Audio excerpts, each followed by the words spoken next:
مرحب بك في كل دار، فرحانين صغار وكبار، نتآلف نزور كل جار، ننفق صدقة للإفطار. مرحب بك في كل دار، فرحانين صغار وكبار، صلاة تراويح نلينا شعار، ونلقى البركة في الأسحار.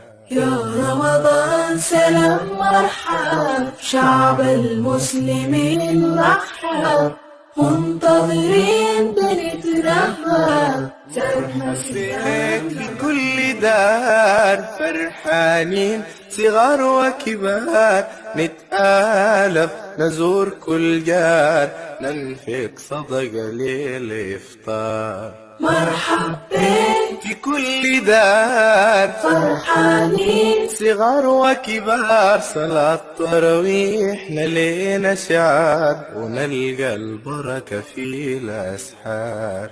يا رمضان سلام مرحب، شعب المسلمين رحب، منتظرين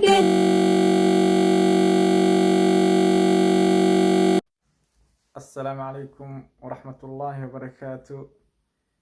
soo dhawaada walaalayaal, waa walaalkiin maxamed amiin. channelka daawaneysaan waa amiin media bro. fadlan haddaad nagu cusub tahay walaal channelka subscribe noo saar, haddii aanala joogtidna ku mahadsan tahay. soo dhawaaw walaalayaal, marka koowaad ilaahay mahad iska leh. marka labaad waxaan doonayaa inaan fursadani kaga faa'iideysto walaaladeyda qaaliga ah ee channelkeena kusoo biiraya ayaamahan dhaweeto. run ahaantii waxaan leenahay kusoo dhawaada qalbi furan, weji furan. channelkeena waa channelkiini. aad baan u faraxsanahay run ahaantii inaad nagu soo biirtaan. insha allah soo dhawaada ayaan leenahay. midda xigta waxaan ka cudur daaranayaa walaalayaal ayaantan inaan iska mashquulay maadaama lagu dhex jiro bishii ramadaan. waan rajeynaa dhammaantiin inaad caafimaad ku sooman tihiin, caafimaad igu daawanaysaan meel kastoo joogtaan. walaalayaal galabta waxaan doonayaa in xoogaan isbaraarujino. baraarujintaas ku saabsan ka faa'iideysiga waqtiga. sidaan ognahay waxaan ku jirnaa bil barakeysan, run ahaantii bil fursad qaali ah. qof kastoo muslim ahna mudan inuu ka faa'iideysto.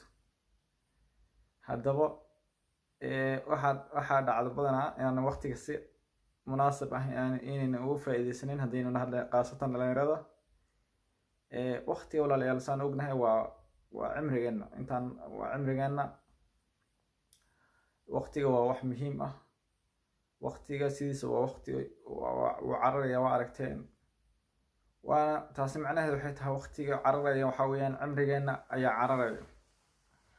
marka walaalayaal, nafsadeyda iyo tiinaba waxaan u dardaarmayaa ama isku dardaarmaynaa inaynu waqtiga kaga faa'iideysano waxyaalaha wanaagsan, daacada rabbi, baari ahaanshaha waalidka, iyo u gargaaridda islaamka iyo muslimka.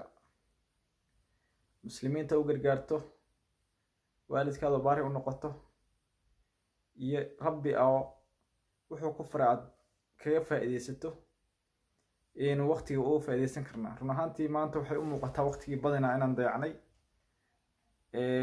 aynu ku dayacnay waxyaalo badan sida internetka, facebooka, waxyaalahaas iyo mediaha isku duduub.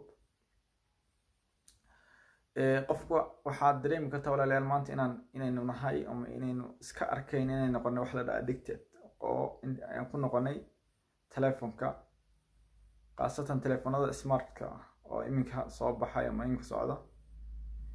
taasina run ahaantii dhibaato ayay noo tahay. waqtiga aan kaga faa'iideysano wax wanaagsan, kheyr adduun iyo kheyr aakhiro.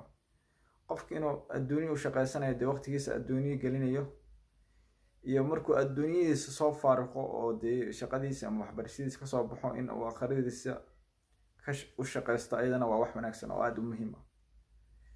run ahaantii maanta yacni haddaad fiirisid qof kasta ama qof kasta dhalinyaro ha ahaado ama qof weyn ha ahaado, waxaynu ku wada mashquulsannahay telefonkan saas u eegeynaa. waxaynu ku wada mashquulsannahay mediaha ama youtube ha noqoto ama facebook ha noqoto. waxaad arkaysaa dadkii oo wada mashquulsan iyadoo ay tahay bil ramadaan waqtigii aan laga faa'iidaysanaynin. run ahaantii wax fiican ma ahan. waxaa fiican qofka inuu waqti ka faa'iidaysto. waqtiga si loogu faa'iidaysanayana dee qof kastoo wanaagiisa inuu ka shaqeeyo oo aqri adduun ah. waqtigana walaalayaal waa saan sheegnay waa qaybka waa macnaha cimrigeena haddaan ku ciyaarna dee maalintii yawmal qiyaamo waana la su-aalaya si rabbigeena noo sheegay nabigeena suuban calayhi salaatu wasalaamna uu noo sheegay. marka walaalayaal waxaan isku dardaarmaynaa waqtigeena aynu kaga faa'iidaysano wax wanaagsan ayna anfacayo aakhiro iyo adduunka. marka waqtiga walaalayaal saddex qayb weeyaan.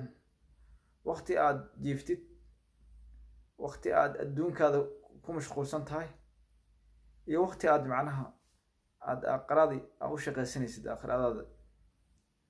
saddexdaas waqti haddaad waqtigeena u qaybino run ahaantii waqtiga wuu barakoobaya. waxaan hadda badanaa ka sheeganaynaa waqtiga inuu cararayo. waqtigi maxaa ku dhaca ayaan leenahay, yani waqti baraka male, barakada laga qaaday. run ahaantii haddii waqtiga wax kheyr le aan gashano oo aan wax kheyr kaga shaqeyno waqtiga wuu barakoobaya. waxaa arkaysa saacaddii oo 2 saac ah, laakiin hadda waqtigan aan joogno samankan aan joogno run ahaantii waqtiga waxaa arkaysa saacaddii oo ilbiriqsi ama daqiiqada noqotay, daqiiqadihii oo ilbiriqsiye noqday, sanadkii oo bil camal noqday. waa waqtigii nabiga noo sheegay calayhi salaatu wasalaam. marka walaalayaal ma doonaya inaan ugu dheereeyo waqtigeenna aynu ka faa'iidaysano wax kheyr adduunyo ama aakhira aan uga faa'iidaysano. yani fadhiga aan ka kacno waqtiga yaana luminin. dad qaar wax maqlaysa kule waqtigaan iska luminaynaa soo bax ama waqtigaan luminaynaa. war waqtigaa luminaysa miyaad ogeen inuu yahay cimrigaaga? waa cimrigaaga wallahi waa lagu weydiinayaa. waa wax kaa jiran adiga, adduunyana kaaga jiran, aakhirana lagu weydiinayo. waa su-aal kuu taalo. marka walaalayaal yani inagu dheereen insha allah. intaas ayaan doonaya maanta inaan inagu baraarujiyo. run ahaantii aad baan ugu faraxsanahay inaan hortiina fadhiyo maanta. kelimad wanaagsan oo aakhira adduun anfacaysana aan soo jeedinayo. aad baan ina salaamaya meel kastoo joogtaan. fadlan clipkan haddaad aragtid sii shaargale, channelka hadda ku cusub tahana subscribe-ka noo saar si aad noola socotid. haddii aad noo saarto nala joogtidna waad ku mahadsan tahay. insha allah waqtigeena aynu ka faa'iidaysano meel kastoon joogno. ilaahay hanaga dhigo kuwa waqtigooda ka faa'iidaysto, kheyr iyo daaca rabbi ugu faa'iidaysto. waa walaalkiin maxamed amiin oo inala mar kale soo dhawaada insha allah. waqtigaada ka faa'iidayso. wassalaamu calaykum waraxmatullaahi wabarakaatu.